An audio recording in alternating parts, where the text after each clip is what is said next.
Selon David Wilcock dans une vidéo de la chaîne YouTube Tear the Phase Moon a déclaré que la Navy a rendu public et rendu libre de droit des brevets concernant l'antigravité et l'énergie libre et la supraconductivité, tous ces brevets qui seraient ceux de Salvatore César Pais. Salvatore aurait aussi inventé un générateur capable de transformer des kilowatts en gigawatts, créant de l'électricité d'une manière mystérieuse.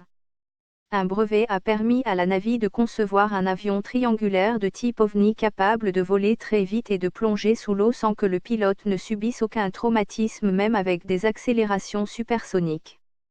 Générateur d'ondes gravitationnelles à haute fréquence comprenant une coque remplie de gaz avec une surface de coque externe, des émetteurs à micro-ondes, des générateurs de son et des cavités remplies de gaz résonnant aux vibrations acoustiques.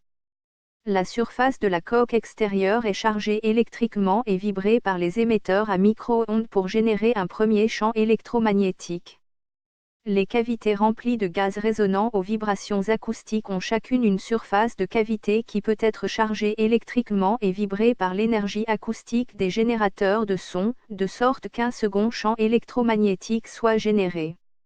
Les deux cavités remplies de gaz résonnant des vibrations acoustiques peuvent s'opposer l'une à l'autre pour assurer la stabilité, et des fluctuations de champ gravitationnel se propageant sont générées lorsque le second champ électromagnétique se propage à travers le premier champ électromagnétique.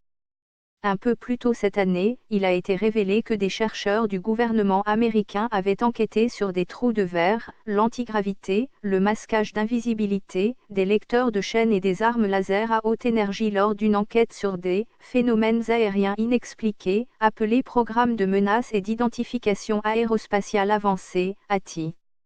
Les détails de l'ATI ont été publiés pour la première fois en 2017, y compris les rapports d'une observation faite par des pilotes de chasse de l'USS Nimitz. Ces pilotes ont vu une énorme nappe d'eau turbulente et volumineuse de la taille d'un Boeing 737, laissant supposer qu'il y avait quelque chose sous la surface, ainsi qu'un engin hybride ou OVNI qui a décollé à une vitesse incroyablement élevée. Nick Pope, ancien enquêteur sur les ovnis au ministère de la Défense, voit des similitudes entre le dessin breveté et l'ovni du Nimitz. Un engin hybride, capable de voler dans les airs et sous l'eau, est étrangement similaire à ce qui avait été rapporté lors de l'incident du USS Nimitz de 2004, a-t-il déclaré.